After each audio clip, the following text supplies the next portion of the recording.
আসসালামু আলাইকুম। আজ আমি দই মেকারে তৈরি করব দই। যারা ঝামেলার কারণে দই তৈরি করতে চান না তাদের জন্য আমার আজকের এই রেসিপি। আশা করি আমার আজকের রেসিপি সবার ভালো লাগবে। রেসিপিটি যদি ভালো লাগে তাহলে একটি লাইক অবশ্যই দিবেন। দইয়ে সুন্দর একটা কালারের জন্য প্রথমে আমি ক্যারামেল তৈরি করে নেব।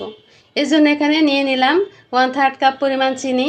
মিষ্টি যারা বেশি পছন্দ করেন তারা চিনির পরিমাণ বাড়িয়ে দিতে পারেন। ক্যারামেলের পরিবর্তে দইয়ে কালার আনার জন্য ফুড কালারও ব্যবহার করতে পারেন। এবার এখানে দিয়ে দিলাম আমি 1/3 কাপ পরিমাণ পানি। চিনি আর পানি গলে এরকম লালচে কালার হয়ে এসেছে। এ পর্যায়ে দেখুন আঠালো ভাব চলে এসেছে। এখন আমি চুলা জালটা লো করে দেব। অনবরত নাড়াচাড়া করতে থাকবো, নাড়াচাড়া একদমই বন্ধ করা যাবে না। দেখুন সুন্দর একটা কালার চলে এসেছে। এবার এখানে নিয়ে নিচ্ছি আমি 1 কাপ পরিমাণ লিকুইড দুধ। এখানে দই তৈরিতে আমি 4 কাপ পরিমাণ দুধ নেব। এখানে আমি 1 কাপ দিয়ে দিলাম, দিয়ে ক্যারামেলের সাথে ভালো করে নেড়েচেড়ে মিশিয়ে নেব।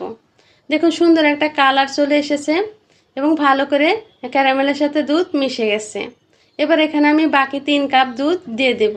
এখানে আমি মোট 4 কাপ দুধ দিলাম। 4 কাপ দুধকে আমি জাল করে 3 কাপ করে নেব। চাইলে আপনারা এটাকে আরও ঘন করতে পারেন। আমি 3 কাপ করেই নিচ্ছি। দুধ জাল করা হয়ে গেছে। এবার এটাকে আমি চুলা থেকে নামিয়ে নেব। চুলা থেকে নামিয়ে একটা বাটিতে ঢেলে নেব। ঢেলে নিয়ে দুধ ঠান্ডা করে নেব। এবার দই তৈরির জন্য দই বীজ রেডি করে নেব। এজন্য এখানে নিয়ে নিয়েছি আমি 1/2 কাপ পরিমাণ টক দই। এটা আমি ছাঁকনি দিয়ে ছেঁকে পানি ঝরিয়ে নিয়েছি। দই তৈরির জন্য এদিকে দুধ ঠান্ডা হয়ে গেছে, তবে খুব বেশি ঠান্ডা করা যাবে না। একটা আঙ্গুল দিয়ে একটু দেখে নিচ্ছি। আঙ্গুলটা যদি ডুবানো অবস্থায় সহ্য হয় তাহলে বুঝতে হবে দই তৈরির জন্য দুধটা একদম পারফেক্টভাবে রেডি হয়েছে। এবার দই বীজটা আমি এখানে দিয়ে দেব, অর্থাৎ টক দই এখানে আমি দিয়ে দিচ্ছি। এবার টক দইটা আমি এখানে দিয়ে দিলাম, দিয়ে ভালো করে মিশিয়ে নেব। একটা হ্যান্ড টুইস্ট দিয়ে ভালো করে মিশিয়ে নিতে হবে, এতে করে ভালো করে টক দই দুধের সাথে মিশে যাবে। আমি ভালো করে মিশিয়ে নিয়েছি, একদম ভালো মতো মিশে গেছে। এবার আমি যে পাত্রে দই রেডি করব সে পাত্রটা দেখিয়ে দিচ্ছি। আজ আমি দই মেকারে দই তৈরি করব। এবার ঢাকনাটা এক এক করে খুলে নিচ্ছি। ভিতরে একটা স্টিলের বাটি দেখুন এরকম, এই বাটিতে আজকে আমি দইটা তৈরি করব।